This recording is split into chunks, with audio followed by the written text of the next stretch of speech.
Hey guys, it is January 9th, Thursday. We have a 4-game NBA slate. Just looking back on Wednesday, I made some bad plays, like playing a lot of Michael Porter Jr. when he wasn't starting. We had 30 minutes after lock, after we got the news to just swap off of it to like Jeremy Grant or more Bobby Portis. And I just didn't do that. I didn't think that Porter was going to not play that many minutes and not take that many shots, but still just a mistake on my part having so much Porter. So hopefully today it's going to be a lot better for everyone.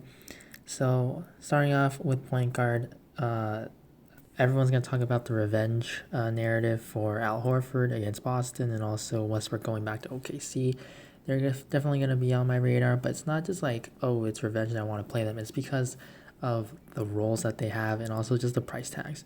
So we'll get to them later, but at point guard, James Harden, because of Westbrook being back, I'm not going to really want too much Harden. I think he's still definitely in play because it's a 4-game slate and everyone's going to go to Westbrook. That means Harden's going to probably be like in the teens at most in ownership.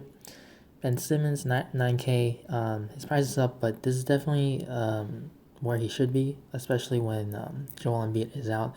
So against Boston, who they're a pretty solid defense again, but Simmons is just going to have to do so much along with Tobias Harris and Al Horford, Josh Richardson, that Simmons is going to have to flirt with a triple-double, and 9K, the price tag is okay.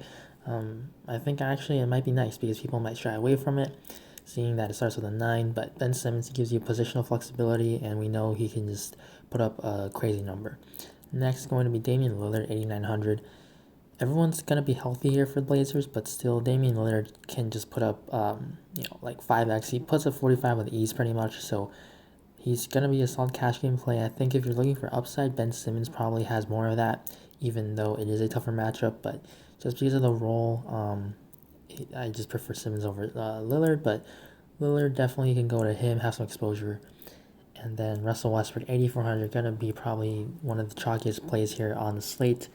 Going back to OKC, he's been rested. The Rockets have been off for a few days now, and he did not play on Wednesday, so he's going to be fully ready to go. He's going back to OKC, and it's going to be a lot of cheering for him. He's meant so much to the city and to the team. But really, DraftKings is just making you want to play this guy. He should be over 9K for this matchup, and he's not. Sure, OKC don't play the fastest, and their defense is not bad at all. But Westbrook, he's 8,400, and we know he's just a guy that can put up numbers. And even though Harden's playing in this game, I can definitely see Harden deferring a little bit more to Westbrook and Westbrook having a really good game. Next is going to be Chris Paul, 7,400 against the Rockets. Danilo Gallinari is still going to be out, as well as Nerlens Noel. So CP3, 7,400, price is going up, but that's because he had a very solid game against the Nets last time. And without Gallinari, you just see all boosts, SGA especially, but Chris Paul, Dennis Schroeder, all going to get boosts here against Houston. Houston's been a team that just doesn't really play that much defense, and they play fast, so you know that there's going to be a lot of shots going up, a lot of rebounds, assists for just both teams in this game. And I think the price is okay still for CP3. He's been having a really solid season, and he definitely deserves some consideration. And then SGA, I'll get to him in shooting guard. Dennis Schroeder going to be another top play here. His price is going down, 6,100. I like that actually because you're going to get a big discount really from Paul and SGA. And so they all of them get the same match against the Rockets. And they could definitely all share the floor together. That's what they do when they close. But Schroeder, he's a lot cheaper than everyone, and their numbers really, CP3 is just the best guy, but SGA and Schroeder, they're kind of a little bit similar. I think definitely SGA has the higher upside, but at 1K, you're definitely probably, you're paying for that. So it's not like, oh, SGA is a way better play. I actually like Schroeder a little bit more than all these other OKC guards. Next is going to be Kemba Walker. I actually skipped him, my bad. He's 6,500, which really is kind of crazy if you really think about it, because he's missed a few games with his illness, but now in just like he's gotten a huge discount. I think he was like 8,100 or something, or close to 8K on Wednesday slate, and now it's a back-to-back, but he was ejected, so he didn't play that many minutes, first of all. And then even though it is the Sixers, they do have a very strong defense. Maybe Josh Richardson guards him or something, but his price is just too cheap. Without Embiid, it definitely makes the Sixers defense a little bit weaker, but the price, it's just way too cheap for a guy with Kemba's skill, and he should be relatively fresh because he didn't play a whole lot of minutes. It is travel for the Celtics, but really, I'm going to get to all the other Celtics in this one because all of them, just as a team, they're all way too cheap. Next, Derrick Rose, 6,500 against Cleveland, just because he's getting a whole lot of usage with the injuries without Blake, and he's getting some pretty heavy minutes, sometimes even starting to start the second half. Next is going to be Jeff Teague and Shabazz Napier. I think I'd play these guys in separate lineups, so you just make sure that you don't have them in the same one. But they're both in play because as long as Karl-Anthony Towns is out, even with Williams back, they still handle the ball a lot. And it's not like the Wolves are playing through Andrew Wiggins. They didn't do that last game against the Memphis Grizzlies. It's definitely possible they could, but Teague and Napier without Towns, they definitely do have a pretty good ceiling. And they're both, they feel just a little bit too cheap here. Portland, definitely not to be a team that you should be scared of. So Teague and Napier in play. And then that's pretty much it for point guard. Shooting guard, James Harden, just again, you should get some exposure because he's going to be very low owned. Everyone's going to go to Westbrook. So Harden, we know the ceiling that he has on the 4-game slate. If he just gets you, 70 maybe, that could possibly be enough just because of the raw points. SGA 7,100, he gets a big usage bump with Gallinari out. So he makes sense, but he is a guy that doesn't get a lot of peripherals, but certainly he could have a pretty solid game here because the Rockets they're not a good defense. They play fast, so he's probably going to be able to keep up here. They're also at home.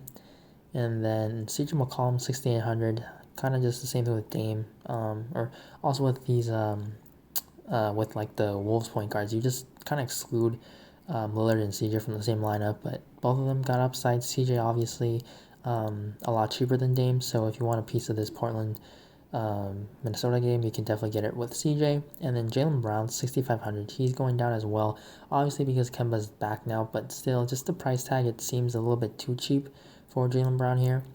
And then Josh Richardson, 5,600, he's not really a guy that's going to help you in other categories other than scoring, but certainly they're going to need it because Joel Embiid is out once again, and his price definitely is pretty cheap at 5,600. Small forward now, Andrew Wiggins, 7K. I played a lot of him last time, but I think I'm going to go right back to it because Karl-Anthony Towns, he's questionable, but he's always been questionable recently, so maybe he still remains out, and then we get Wiggins as the main guy here. 7K, we know Wiggins has 50-point upside, and he did have a bad game last time where he was pretty high owned, so probably people aren't going to want to go back to him. On a 4-game slate, it is possible that he still sees pretty significant ownership, but I think Westbrook definitely is going to take a whole lot of that, and maybe you have like Al Horford taking a whole lot of ownership as well, and some Celtics because they're too cheap. So I like Wiggins still, 7K prices. It seems right. It actually seems a little bit too cheap because of the role if Towns is out. And then Gordon Hayward and Jason Tatum, both of them, they're just too cheap. Somebody on the Celtics team should be able to do pretty well because Joel Embiid is out and they just all are way too cheap. So I think somebody's going to have a good game here. It's just who is it?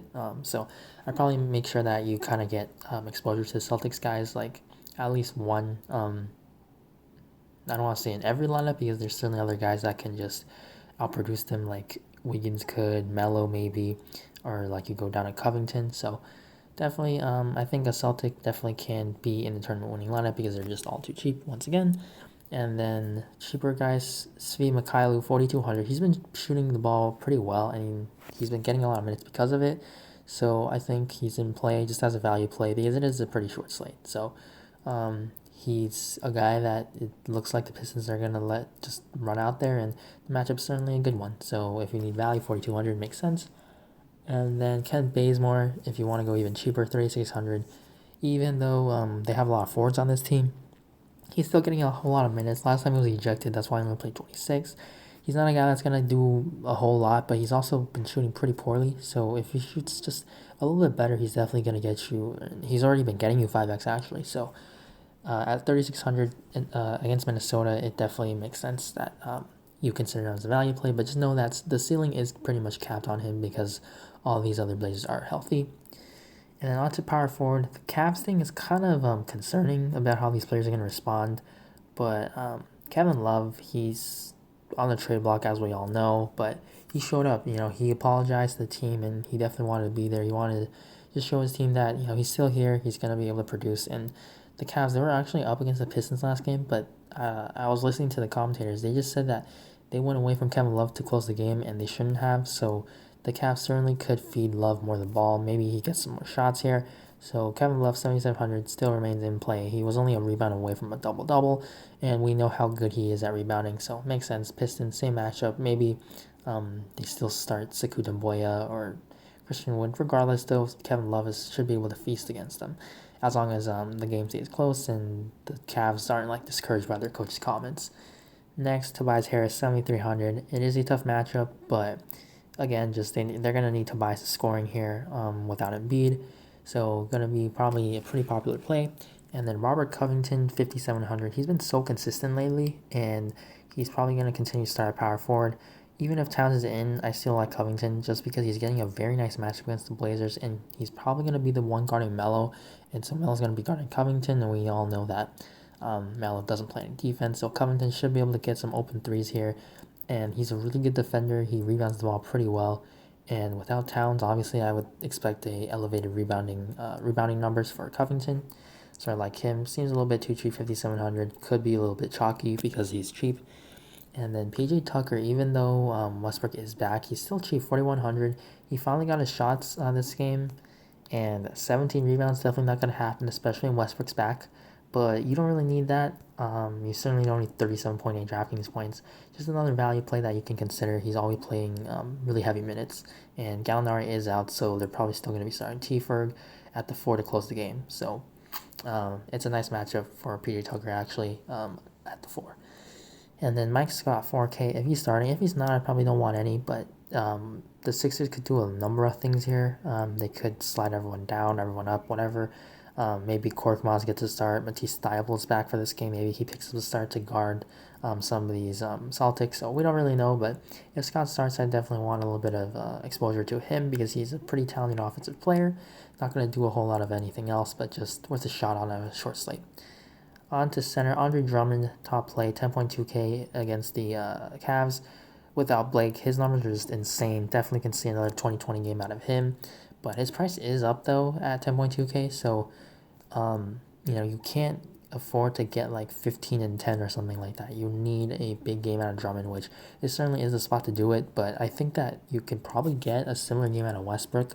Obviously, it's a different position, but if you're looking at the same position, I think Whiteside at $900 cheaper, he can do that as well. If Towns is not in, he's just been so consistent. He's been getting the minutes as well, and Whiteside, he's just been such a beast, really. He's putting up, I don't want to say the same, but pretty comparable numbers with Drummond, and he's just been rebounding the ball like crazy. Scott LaBC are still out, so they definitely want to trust Whiteside more. They're going to give more minutes to him, and he's been playing really well in a contract year, so really like Whiteside as well if you can get up to Drummond. And then Clint Capella, 7,500 on a back-to-back. He had a 2020 game as well on Wednesday, but I still like him. Rebounds probably not going to be that much, but they're going to need him out there. I don't think he's going to be run off the court here because Steven Adams is going to be in this game, and if Steven Adams closes, which he definitely could, or he should, unless he's hurt or foul trouble or whatever.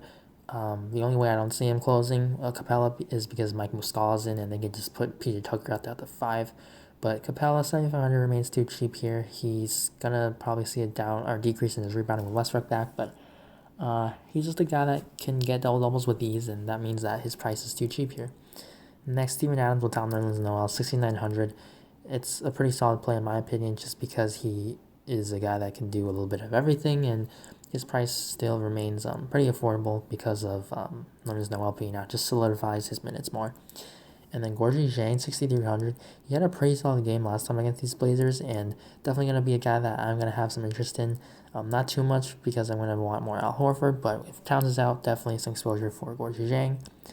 6K Al Horford, going to be one of my favorite plays on the slate. He has been having a good season so far, lately, but that's because Joel Embiid has been healthy, so he's been pretty much getting everything at the center position. So now with Horford expected to slide back to the center position, 6K going to be a little bit too cheap in my opinion. He certainly has 40 over 40 point upside in this one against Boston. It is a revenge game, but really it's just because without Embiid, he's going to play a lot more closer to the basket, going to be more rebounds. He's not a guy that has crazy rebounding numbers, but he's just an all-around center, gets you defensive stats, very solid defender. He can pass the ball really well for a big man.